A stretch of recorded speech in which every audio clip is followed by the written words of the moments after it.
Hi, it's Grandmama Doris.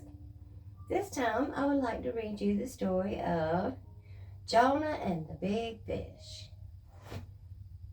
Not far from Israel, there was another country named Assyria.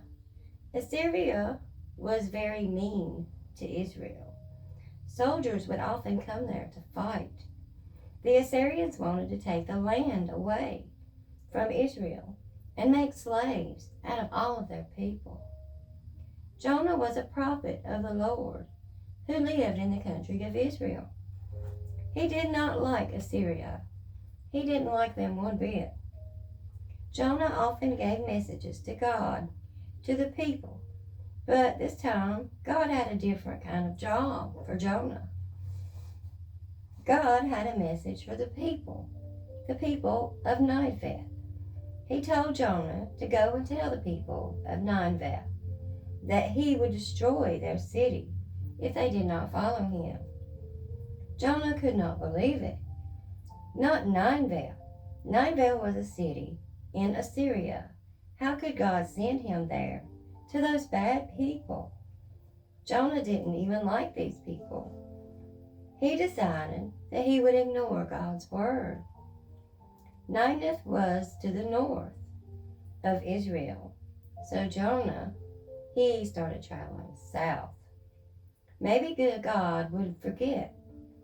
Maybe he would forget about it if he traveled far enough in the opposite direction. After the ship was way out to sea, a huge wind began to blow. The ship was tossed about until it was about to break apart. All of the sailors were very afraid of what might happen to them. What was causing this terrible storm? Jonah knew what was causing the storm. He knew that the Lord was punishing him for trying to run away from his important job. Jonah told the sailors to throw him overboard and into the sea, and that then the storm would stop. The sailors were very frightened. They did not want to throw Jonah overboard. He would be drowned. No one could survive this terrible storm. The sailors tried to row back to the shore, but the storm was just getting too strong. Finally, they tossed Jonah overboard into the rolling waves. They just knew that Jonah would die, that he would not survive. But Jonah did not die. Instead, the Lord saved him. The Lord caused a big fish to come up and swallow Jonah whole. The fish did not chew him up. It just swallowed him so that Jonah would be safe inside. Meanwhile, as soon as Jonah was thrown from the ship, the storm stopped and the water became really calm again. Jonah was inside the fish for 3 whole days. Well, there wasn't much to do inside of a big fish, so Jonah prayed. Jonah prayed to God. Jonah told God that he was sorry for running the other way. Jonah said that he was ready to obey the Lord now.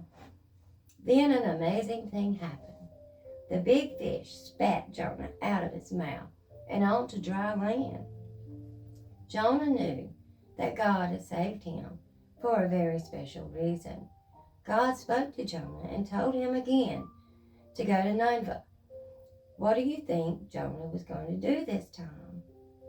He obeyed God. He went to Nineveh and he told about God to the people. Jonah preached about God, but he didn't think anyone would really listen. After all, these were the enemies of Israel.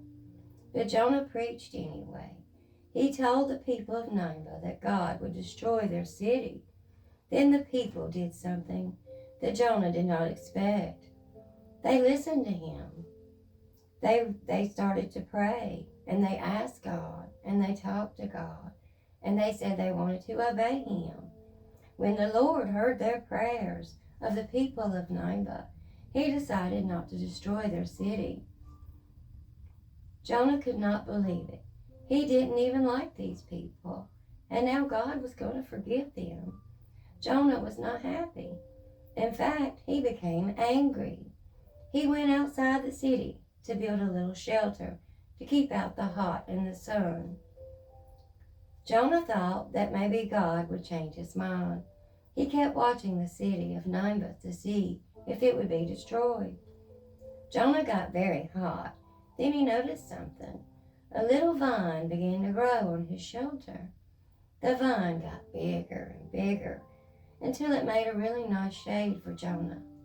Now Jonah was cool and comfortable, and he went to sleep at night. The next day, Jonah noticed something else. A worm began eating the vine. So the worm had eaten the whole vine. Now Jonah was hot again. The Lord caused a hot wind to come, and Jonah was so miserable. He just wanted to die. Then the Lord spoke to Jonah. Jonah, you sure are worried about the vine and the worm. Did you make the vine? Did you destroy the vine? No, you did not. I did. If you worry so much about a vine, then why don't you worry so much about the 120,000 people of Nineveh? I made them, and I want them to hear about me. It is not up to you to decide who gets to hear my words. Jonah knew that everyone, even the people of Nineveh, deserved to hear the words of God. Thank you so much.